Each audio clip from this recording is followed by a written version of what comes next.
নমস্কার। গল্পের ঝুলিতে সকল শ্রোতা বন্ধুদের স্বাগত জানাই। আজ আপনাদের জন্য গল্পের ঝুলিতে রয়েছে চারুচন্দ্র বন্দ্যোপাধ্যায়ের লেখা স্ত্রী চরিত্র। গল্পটি ভালো লাগলে একটি লাইক এবং কমেন্ট করে জানানোর অনুরোধ রইল। আর চ্যানেলে নতুন হয়ে থাকলে আরও গল্প শোনার জন্য চ্যানেলটি সাবস্ক্রাইব করতে কিন্তু ভুলবেন না।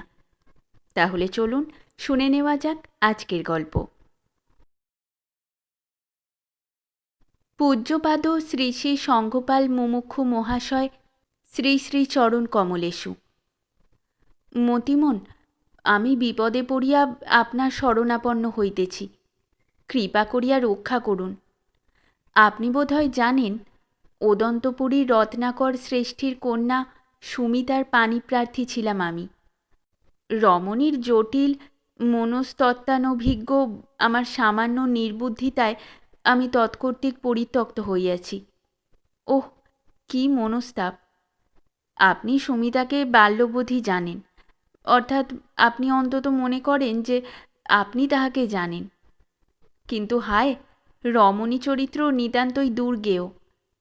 তাহাদের মতিগতি, চিন্তা প্রণালী, আচার ব্যবহার সবই পুরুষের পক্ষে দুর্গেয়, চমৎকার, বিস্ময়কর। তাহাদের সন্তুষ্টি অসন্তুষ্টি কিসে যে হয় তাহা বলা দুঃসাধ্য। দুঃসাধ্য বলিয়াই আমার আজ এই বিপদ। হায়, আমি সুমিতার শৈশব সঙ্গী, তাহার মনস্তত্ত্ব নিপুণতার সহিত অবগত হইয়াছি বলিয়া আমার বিশ্বাস ছিল। কিন্তু এখন আমার ভ্রান্তি উপলব্ধি করিতেছি। ওদন্তপুরীর ভিক্ষু সঙ্গের ধর্মপ্রভাবে সে আশৈশব পুতশিলা ধর্মিষ্ঠা। সে ধর্মের নামে পাগল হয়। প্রভু তথাগত বুদ্ধদেবের প্রসঙ্গ আলোচনায় তাহার চিত্ত বায়ুমুখে শুষ্ক পত্রের মতো লঘুভাবে নৃত্য করিতে থাকে। তাহার রুষ্টি তুষ্টি ক্ষণে ক্ষণে। কতদিন তাহার নিগ্রহ পুরস্কার ভোগ করিয়াছি, কিন্তু এইবারকার মতো স্থায়ী ক্রোধ তাহার আর কখনো দেখি নাই। হায় অদৃষ্ট! আমি তাহাকে আমার প্রাণের মতন ভালোবাসিতাম, এখনও বাসি। সেও যেন ভালোবাসিত বোধ হইত, কিন্তু কেন এমন হইল? অত ভালোবাসা এক নিমেষে কেমন করিয়া নষ্ট হইয়া গেল? গত বৈশাখী পূর্ণিমার দিন আমার কার্যব্যাপদেশে শ্রাবস্তিপুরীতে যাওয়া আবশ্যক হয়। আমি বিদেশে যাত্রার পূর্বে সুমিতার সহিত সাক্ষাৎ করিতে গেলাম। আমার বিদেশ যাত্রার কথায় শুনিয়া তাহার সেই আয়ত চক্ষু দুটি অশ্রুভারে অবনত হইয়া পড়িল। সে নীরবে আমার হাতখানি ধরিল। আহা, সে স্পর্শ কি ব্যাকুলতা, কি স্নেহ ব্যক্ত করিয়া দিল, কি মোহ আমাকে আচ্ছন্ন করিল! অহ, সেই মুদির স্পর্শ! আমি সত্বর প্রত্যাবর্তনের আশা দিয়া তাহার চক্ষুজল মুছাইয়া দিলাম। তখন সে বলিল, তুমি নগরে যাইতেছ, নিদর্শনস্বরূপ আমার জন্য কিছু আনিও। আমি বলিলাম, কি আনিব বলো? সে হাসিয়া বলিল, আমি কি বলিব, আমার মনোমতো যাহা হয় কিছু আনিও, আমি তোমার বিচার ক্ষমতা পরীক্ষা করিব। এই অনুরোধ আমার কাল হইয়াছে। আমি শ্রাবস্তিপুরীতে যাত্রা করিলাম। আমি কয়েকদিন কার্যে এমন ব্যস্ত ছিলাম যে সুমিতার অনুরোধ বিস্মৃত হইয়া গিয়াছিলাম। পথে আসিয়া মনে পড়িল। নিরুপায়, দুঃখিত মনে চিন্তিত হইলাম। সহসা একটা মতলব মনে পড়িল। কিঞ্চিৎ আশ্বস্ত হইলাম। হায় ভ্রান্ত আশ্বাস! গৃহে ফিরিয়া সুমিতাকে দেখিতে গেলাম। সুমিতা প্রভাতের শিশির সিক্ত ফুলটির মতো কাঁদিয়া হাসিয়া আমার হাত ধরিল। আগ্রহ ভরে জিজ্ঞাসা করিল, দেখি কি আনিয়াছ? আমি মুখখানা নিতান্ত অপ্রতিভের মতো করিয়া বলিলাম, ওই যা, ভুলিয়া গিয়াছি। সে কথা বিশ্বাস করিল না।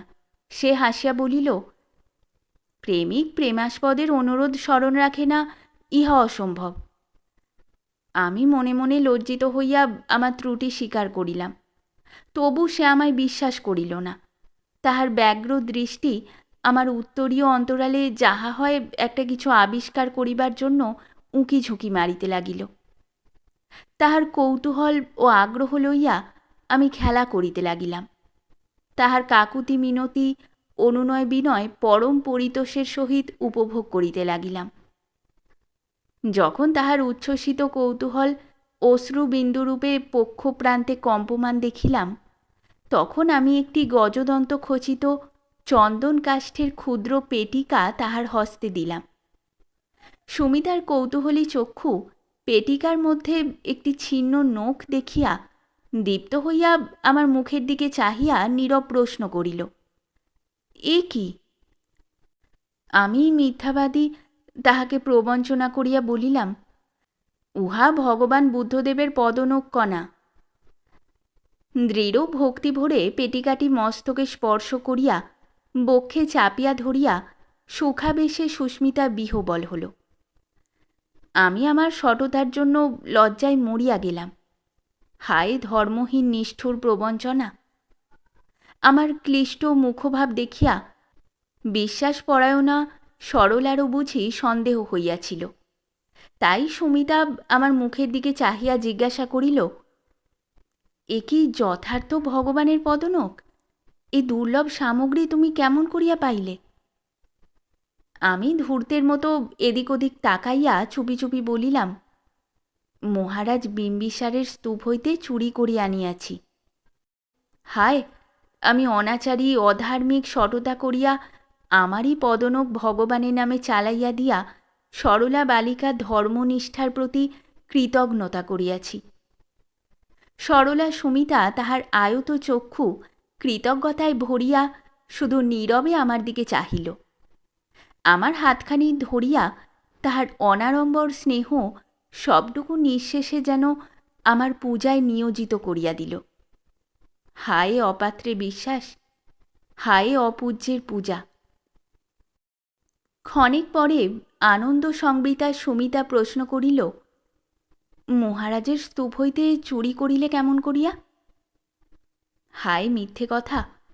একবার একটা বলিলে আর নিস্তার নাই। রক্তবীজ রাক্ষসের মতো তাহার উদ্ভব নিবারণ অসম্ভব হইয়া পড়ে। আমি মিথ্যাকে মিথ্যার আবরণ দিয়া বলিলাম, রাজরক্ষীদের সহস্র মুদ্রা ও ধর্মপাল পুরোহিতকে 10 সহস্র সুবর্ণ মুদ্রা উৎকোচ দিয়া ভগবান বুদ্ধের দন্ত কেশ ও নখের মধ্যে ভগবানের পাদনখই তোমার অধিক প্রিয় হইবে বলিয়া পাদনখ চুরি করারই প্রবৃত্তি আমার হইয়াছিল। আমার মিথ্যাবাণী শতদলের মতো হাসিতে লাগিল। সে হাসিতে আমি দেখিলাম বিদ্রূপ। সুমিতা দেখিল প্রেমের প্রতিষ্ঠা। সুমিতা হর্ষ গদগদ হইয়া বলিল, তুমি যথার্থই আমাকে ভালোবাসো, নতুবা এমন মনোমত দুর্লভ সামগ্রী তোমায় আনিতে প্রবৃত্তি দিল কে? তোমার প্রেম মননিষ্ঠ মনময়, প্রেম অন্তর্যামী। এই বলিয়া তাহার ক্ষুদ্র মস্তকটি আমার স্কন্ধে ন্যস্ত করিল। হায় সেই স্পর্শ, সেই ঘ্রাণ আজও তেমনই নূতন মনে হইতেছে। কিন্তু দুর্ভাগ্য আমার সেই প্রথম দিনই শেষ দিন হইয়া গেল। আবেশেই তন্দ্রা টুটিয়া গেল। আমি সুমিতাকে আমার এই মিথ্যা চুরির কথা গোপন রাখিতে অনুরোধ করিলাম। প্রকাশ পাইলে আমার প্রাণ সংশয় ইহাও তাহাকে বেশ করিয়া বুঝাইয়া দিলাম। আবার প্রতারণা। 2 দিন পরেই রত্নাকর শ্রেষ্ঠী শ্রাবস্তিপুরীতে যাত্রা করিলেন। আমার অজ্ঞাতসারে সঙ্গে গেল সুমিতা। বলিতে লজ্জা করিতেছে, আমি ধর্মের বড় একটা ধার ধারিতাম না। শ্রাবস্তিপুরীতে গিয়াছিলাম কার্যের জন্য। আমি মহারাজ বিম্বিসারের রচিত স্তূপ চক্ষেও দেখি নাই। আমি সেই স্তূপের একটা কাল্পনিক বর্ণনা দিয়া আমারই পাদনখ ভগবানের নামে চালাইয়া দিয়াছিলাম। আমি স্বপ্নেও ভাবি নাই যে সুমিতা কখনো এত ক্লেশ স্বীকার করিয়া নগর দর্শনে যাইবে। প্রেমের জন্য যে মন্দিরে আমি পবিত্র পাপানুষ্ঠান করিয়াছিলাম বলিয়া তাহার যে ধারণা হইয়াছিল, তাহারই বলবৎ আকর্ষণ তাহাকে সেই স্থান দেখিবার জন্য উৎসাহিত করিয়াছিল বোধহয়। সুমিতার নগর গমন সংবাদে আমি ভীত হইলাম। কয়েকদিন পরেই দেখিলাম আমার ভয় নিরর্থক নয়। সুমিতার পত্র পাইলাম। ভদ্র, আপনার সহিত আমার বিবাহ বন্ধন অসম্ভব। যেখানে সঠতা প্রতারণা, সেখানে প্রেমের প্রবেশ নিষিদ্ধ। আপনার পেটিকা প্রত্যর্পণ করিলাম। সঠতার জয়চিহ্ন আপনারই থাক। আমার সাক্ষাৎ কামনা করিবেন না, করিলেও সফল মনোরথ হইবেন না। ইতি প্রতারিতা সুমিতা। ভদ্র সম্বোধনে তাহার গূঢ় তিরস্কার অনুভব করিয়া লজ্জিত হইলাম। হাই দুর্গেয় রমণীর চরিত্র! আমি সুমিতার আদর অনুরাগ অধিক পাইয়াছিলাম যখন সে আমাকে পবিত্র মন্দির অপবিত্রকারী চোর বলিয়া জানিয়াছিল। আর আজ আমি তাহার সঙ্গ বঞ্চিত স্নেহচ্যুত, কারণ আমি চোর নহি। বহু লোকের আরাধ্য বস্তু আমার নিজের স্বার্থের জন্য আমি চুরি করি নাই। হায়, স্ত্রিয়াশ্চরিত্রং পুরুষস্য ভাগ্যং দেবা ন জানন্তি কুতো মনুষ্যা। আমার অনুনয় বিনয় ও কাতর প্রার্থনা সব ব্যর্থ হইল। ধর্মিষ্ঠার ক্ষুব্ধ চিত্ত আমার অনুনয়ে কোমল আর্দ্র কিছুতেই হইল না। তাহার গৃহে আমার প্রবেশ পর্যন্ত নিষেধ। হায়, কি করিতে এ কি হইল! আমি ক্ষোভে দুঃখে লজ্জায় বিরহে ক্লিষ্ট হইয়া শয্যাশায়ী হইয়াছি। বোধহয় ইহা জ্ঞাত হইয়াই আনন্দ মিত্রের কন্যা সুমিতার সখী সুজাতা আমার সহিত সাক্ষাৎ করিতে আসিয়াছিলেন। যে শর্তে সুমিতা আমাকে ক্ষমা করিয়া পুনর্গ্রহণ করিতে পারেন, তাহা সুজাতা আমাকে বলিয়া গিয়াছেন। আমাকে ভগবান তথাগতের কোনো চিহ্ন সংগ্রহ করিয়া দিতে হইবে, এবং সে চিহ্ন বৌদ্ধ মহাসমিতির দ্বারা অকাট্য প্রমাণে প্রশংসিত করাইতে হইবে। যদি পারি তবেই আমার রক্ষা, নতুবা আমি গেছি। আমি চিন্তায় মনস্তাপে পাগল হইব বোধ হয়। আপনি কি আমাকে এ বিপদে সাহায্য করিয়া প্রাণদান করিতে পারেন না? আশা করি আপনি দয়া করিয়া চেষ্টা করিবেন। আমিও সিংহলে, চীনে, তিব্বতে ভগবানের কোনো স্মৃতিচিহ্ন সংগ্রহের জন্য যাত্রা করিব। সুমিতাকে প্রসন্ন করিবার জন্য অর্থনাশ ও ক্লেশ আমি গ্রাহ্য করি না। অর্থব্যয় ও ক্লেশ সহ্য করিয়াও সুমিতাকে পাইব কি? আমার সঠতার অতিরিক্ত দণ্ড আমি ভোগ করিতেছি। আপনি আমায় মার্জনা করিয়া উপায় নির্দেশ করিবেন। মহারাজ বিম্বিসার নির্বাণ প্রাপ্ত হইয়াছেন। মহারাজ অজাতশত্রু তথাগত বুদ্ধ প্রচারিত ধর্মে আস্থাবান নহেন শুনিতেছি। তিনি নাকি স্তূপে পূজা নিষেধ করিয়াছেন। যদি স্তূপ নষ্ট করা হয়, আপনি কি ভগবানের পদনকণা সংগ্রহ করিয়া আমাকে দিতে পারেন না? আপনার উপদেশ প্রতীক্ষায় জীবিত রহিলাম। সতত আপনার চরণধুলার প্রসাদাকাঙ্ক্ষী নিবেদন ইতি প্রণত হতভাগ্য বজ্রসেন।